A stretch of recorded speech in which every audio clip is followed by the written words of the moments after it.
శివసమారంభం వ్యాసశంకరమధ్యమాం అస్మదాచార్యపర్యంతం వందే గురుపరంపరాం.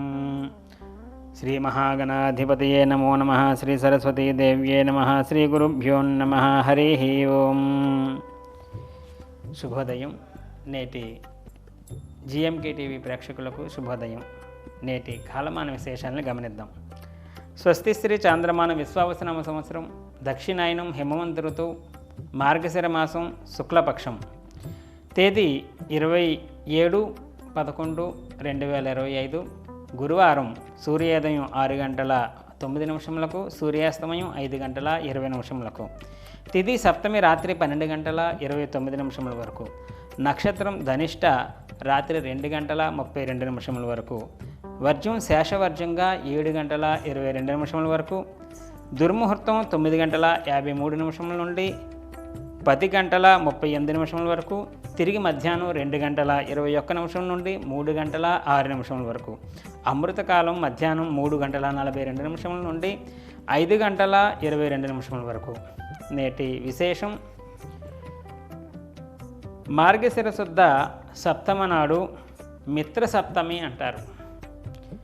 మనకి ద్వాదశాదిత్యులని 12 రకాలైనటువంటి ఆదిత్యులు ఉంటారు. సూర్యనారాయణమూర్తుల్లోని మిత్ర అనేటటువంటి సూర్యభగవానుడు ఒక ఆయన ఉంటాడు.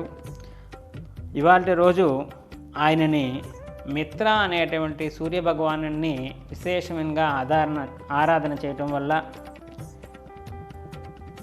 కశ్యప మహర్షి యొక్క పుత్రుడైనటువంటి ఈ యొక్క మిత్రుడు అనేటటువంటి పేరు గల సూర్యనారాయణని పూజించడం వలన ముల్లోకాలలో కూడా మనకి పేరు ప్రఖ్యాతలు వచ్చేటటువంటి అవకాశం ఉందని, ఈ యొక్క మిత్రుడు అనేటటువంటి సూర్యభగవానుడికి చాలా ముల్లోకాల్లో చాలా పేరు ప్రతిష్టలు కలవట.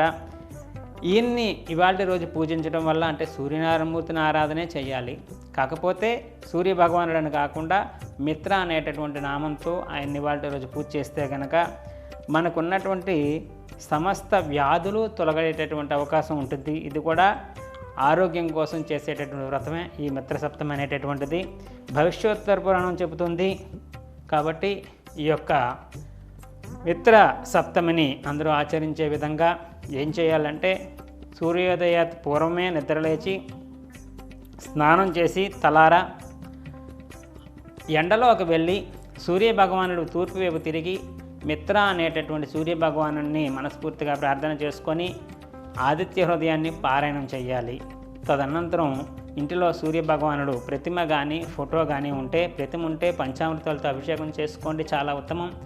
ప్రతిమ లేకపోయినా సూర్యభగవానుడికి ఫోటోకైనా సరే అష్టోత్తరంతో మిత్ర అనేటటువంటి నామాన్ని జోడిస్తూ ఆ సూర్యభగవాను ఆరాధన చేసి, ఇవాళ రోజు కూడా విధి విధానాలు మాంసము మద్యము ముట్టకుండా, ఉల్లిపాయ కూడా మానేసి, సూర్యుడికి ఇష్టమైనటువంటి విధంగా రథసప్తమి నాడు గట మనం మాఘపాద్వారాలు ఎలా చేస్తామో చప్పిడి లాంటివి గట చేసుకోగలిగితే చాలా చాలా ఉత్తమం.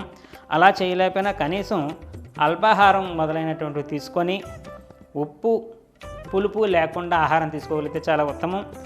అలాంటి ఆహారం తీసుకొని ఈ బాల్టి రోజంతా కూడా సూర్యనారాయణ తలకు ఆరాధన చేయటం వల్ల మనకి పూర్వజన్మ కృతం పాపం వ్యాధి రూపేణ పీడియతే అంటుంది శాస్త్రం. గతంలో చేసుకున్నటువంటి పాపాల వల్ల అవి రోగాల రూపంలో వ్యాధుల రూపంలో బాధిస్తాయి కనుక ఈ మిత్రసప్తమి వ్రతాన్ని ఆచరించడం వలన ఈ వ్యాధులు అనేటటువంటివి చాలా వరకు తగ్గి మనం ఆరోగ్యం పొందేటటువంటి అవకాశం ఉంది. కాబట్టి మిత్రసప్తమిని ఆచరించే ప్రయత్నం చేయండి. గురువారం కూడా ఉన్నటువంటి కారణంగా బృహస్పతిని ఉద్దేశించి గురుగ్రహ దోష నివారణకి శనగలు మొదలైనటువంటి దానం చేసుకోవడం ద్వారా ఆ గురు సంబంధించినటువంటి దోషాలు తొలగేటటువంటి అవకాశం ఉంటుంది. రేపటి రోజు కాలభైరవాష్టమి ఉన్నటువంటి సందర్భంగా కాలభైరవాష్టమి విధి విధానాల గురించి రేపటి కాలమానంలో తెలుసుకునేటటువంటి ప్రయత్నం చేద్దాం. హరి ఓం తత్సత్ బ్రహ్మార్పణమస్తు. సర్వం శ్రీ ఉమామహేశ్వరార్పణమస్తు. స్వస్తి. జ్యోతిష సలహాలకై సంప్రదించండి కోమలాపల్లి చౌడేశ్వరి నందన్ శర్మ, ప్రముఖ జ్యోతిష సిద్ధాంతి, ఆధ్యాత్మికవేత్త. శ్రీ చౌడేశ్వరి జ్యోతిషాలయం, చినరాజుపేట, అనకాపల్లి. Phone number 8500267002.